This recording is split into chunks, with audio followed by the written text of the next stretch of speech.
My husband's sister was pregnant when she left from the building. Her final phone call wasn't to him. It was to me. When the police asked for clues, I said nothing. When my in-laws knelt and begged, I watched them coldly. Yet my husband never divorced me. If anything, he treated me even better than before. Then, after I became pregnant, my nightmare truly began. He tied me to the bed and summoned a group of vagrants, ordering them to take turns violating me. He said he wanted me to taste despair. I became pregnant again and again, only to miscarry every time. In less than a year, I lost my ability to bear children. Half my body was paralyzed. My husband, Chris Mackin, spent a fortune hiring a foreign research team capable of extracting memories from the human brain. I became an experiment. Jenny, the day you let my sister die with injustice hanging over her head, you should have known this day would come. She treated you like family, and you repaid her by working with her killer to destroy her.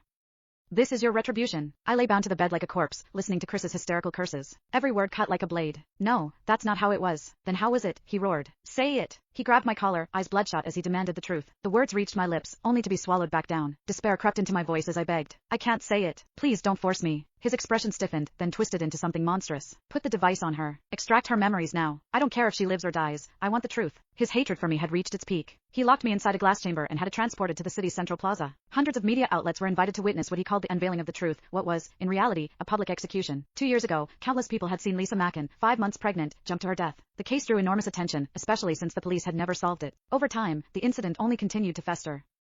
The moment news broke that the case would be reopened, the plaza flooded with people. Shouts rose like waves. In the audience, my father-in-law supported my mother-in-law, who refused to sit down. My silence back then had dealt them a devastating blow. They'd urged Chris to divorce me, only to be refused. The resentment had never faded. Now, realizing Chris's painstaking intentions, my mother-in-law wept uncontrollably. Do you know how I've lived these past 2 years? She screamed. You venom-hearted animal. I wish I could tear open your chest and see whether your heart is black. My father-in-law patted her back, his eyes hollow with grief. Lisa had been entrusted to them by a close friend. There was no blood relation, yet she had been closer to them than a biological daughter. I watched everything through the glass, choking on sobs that made no sound. At Chris's signal, a helmet-like device lowered over my head. Hundreds of fine silver needles sprang out and pierced directly into my scalp. In an instant, it felt as though hundreds of leeches were sucking at my flesh.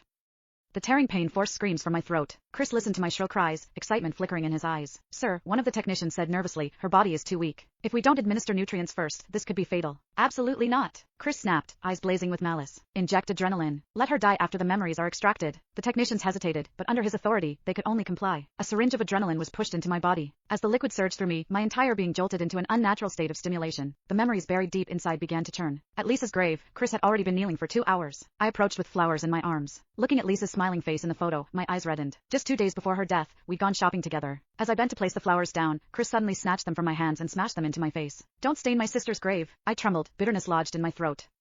Chris, about Lisa's death, I'm hurting more than anyone. The words only enraged him. Without warning, he dragged me to the ground. My head slammed hard against the gravestone, blood instantly staining the engraved letters. Yet, he showed no mercy. He pressed me against the icy stone, roaring in my face. Jenny, my sister died because of you, and you dare cry here like this?